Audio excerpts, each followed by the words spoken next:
5월 11일 광주 MBC 뉴스데스크입니다. 새정치민주연합이 경선을 통해 광주 지역 5개 구청장 후보를 선출했습니다. 결과는 현직 구청장들의 압승이었습니다. 윤근수 기자입니다. 공론조사 선거인단의 투표 결과는 현직 단체장의 압도적인 우세였습니다. 광주 동구청장 후보로는 노희용, 남구청장 후보에는 최영호, 북구청장 후보에는 송광훈, 광산구청장 후보에는 민영배 현 청장이 각각 선출됐습니다. 현직 구청장이 공천에서 배제된 광주 서구에서는 이무진 후보가 신용구 후보를 4표 차이로 따돌리고 공천장을 거머쥐었습니다. 득표수가 168, 득표율이 50.67.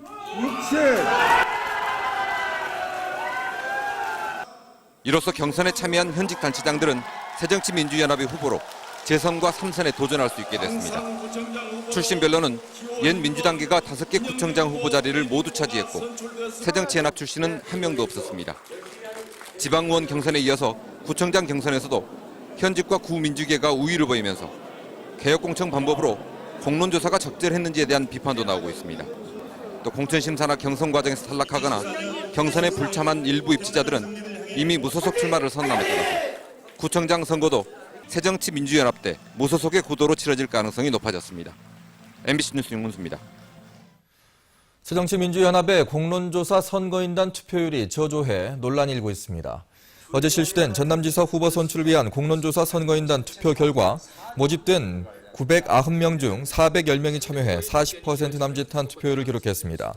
광주 지역 5곳에서 실시된 시의원 후보 선출을 위한 공론조사 선거인단의 투표율도 50~60%대에 머물렀습니다. 이같이 낮은 참여율에 공론조사 선거인단의 대표성 논란이 제기되고 있습니다. 새정치민주연합 광주시 광역의원 후보 경선에서 민주당계가 새정치연합계를 압도했습니다. 새정치연합 광주시당에 따르면 어제 광주 지역 19개 광역의원 선거구에 대한 경선을 실시한 결과 민주당계가 14명, 새정치연합계가 5명으로 7대3의 비율을 보였습니다.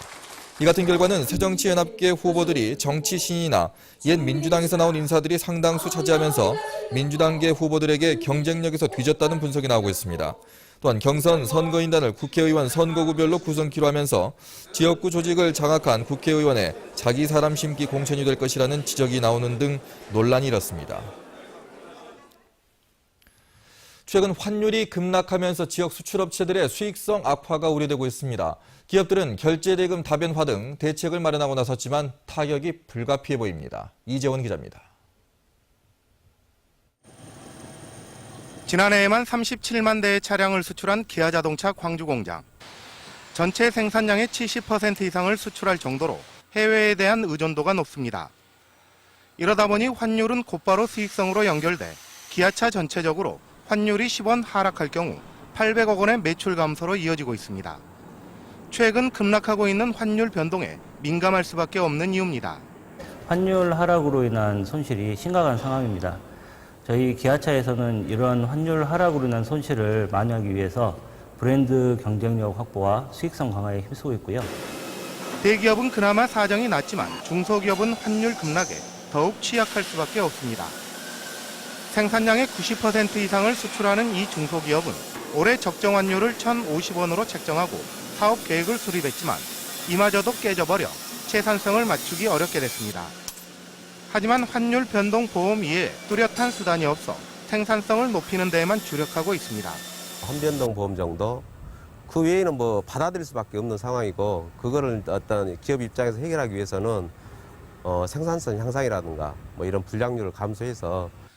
지난 2010년 이후 꾸준한 성장세를 이어가고 있는 광주와 전남 지역의 수출액은 올해 최초로 600억 달러 달성이 전망되고 있습니다. 하지만 최근 환율 급락으로 기업들의 채산성이 악화되면서 수출은 물론 지역 경제에도 타격이 불가피해 보입니다.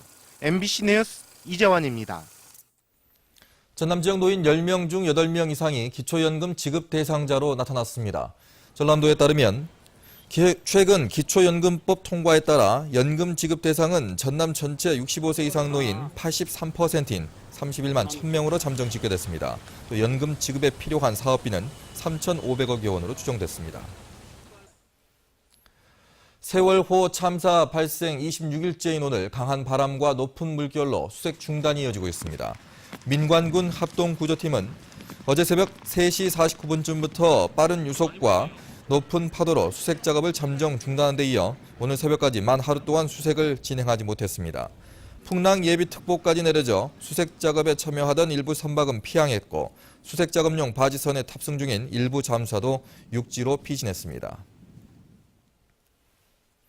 전남교육계가 세월호 참사 한 달째이자 스승의 날인 15일 일제히 애도 묵념을 올립니다. 전남도 교육청은 오는 15일 일선 학교와 직속기관 전체가 참여한 가운데 애도 묵념을 올리기로 했다고 밝혔습니다. 애도 묵념은 오전 11시부터 1분가량 진행되며 500개 초등학교를 비롯해 각급 학교에서 2만 5천 명 안팎의 학생과 교사가 참여할 것으로 예상되고 있습니다. 전남 지역 농축 임산물의 지리적 표시 등록이 전국에서 가장 많은 것으로 나타났습니다. 전남도는 우수한 지리적 특성을 가진 전남산 농축 임산물의 지리적 표시 등록이 34개 품목에 달해 전국 25%로 가장 많다고 밝혔습니다. 전남의 지리적 표시 등록은 지난 2002년 전국 1호로 보성 녹차가 등록된 이후 고흥, 한우 등 34개 품목에 이르고 있습니다.